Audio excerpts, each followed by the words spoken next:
আজকে বানিয়েছিলাম ছানার পটল। তাই প্রথমে পটলটাকে ছুলিয়ে নিয়ে পটলটাকে কেটে আমরা ধুয়ে নেব। ধোয়ার পরে পটলের ভেতর থেকে পটলের পুরটাকে বের করে এদিকে শিলপাটার মধ্যে শুকনো লঙ্কা, জিরে, আদাটাও আমি ভালো করে বেটে নেব। তার সাথে সাথে পটলের পুরটাকেও আমি বেটে নেব। বাটাও হয়ে গেলে আগে থেকে ছানা করা ছিল সেই ছানাটাকে নামিয়ে নিয়ে কড়াইয়ের মধ্যে তেল দিয়ে হলুদ লবণ দিয়ে পটলগুলোকে আমি ভালো করে ভেজে নেব।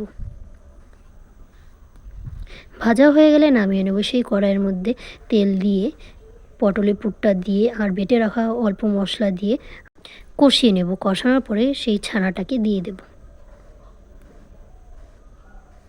তারপরে এর মধ্যে হলুদ আর লবণ দিয়ে কষিয়ে নেব। কষানোর পরে স্বাদ মতো একটু চিনি দেব। চিনি দিয়ে কষানো হয়ে গেলে সেটাকে নামিয়ে পটলের ভেতরে পুরটাকে দিয়ে দেব। তারপর কড়াইয়ের মধ্যে আরেকটু তেল দিয়ে তেজপাতা, জিরে আর শুকনো লঙ্কা ভালো করে লালচে হয়ে আসলে এর মধ্যে আমি বেটে রাখা মশলাটা দিয়ে দেব। তারপর আমি 4টা কাঁচা লঙ্কা দিয়েছি। সেই কাঁচা লঙ্কাগুলো দিয়ে অল্প জল দিয়ে জলটা ফুটে আসলে হলুদ আর লবণটা দিয়ে দেব। হালকা নাড়াচাড়া করে নেব।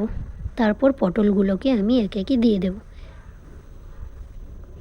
দিয়ে হালকাভাবে নাড়াচাড়া করে নামানোর আগে অল্প চিনি দিয়ে নামিয়ে নিলেই তৈরি ছানার পটল। ভিডিওটি কেমন লাগলো বলবে সবাই।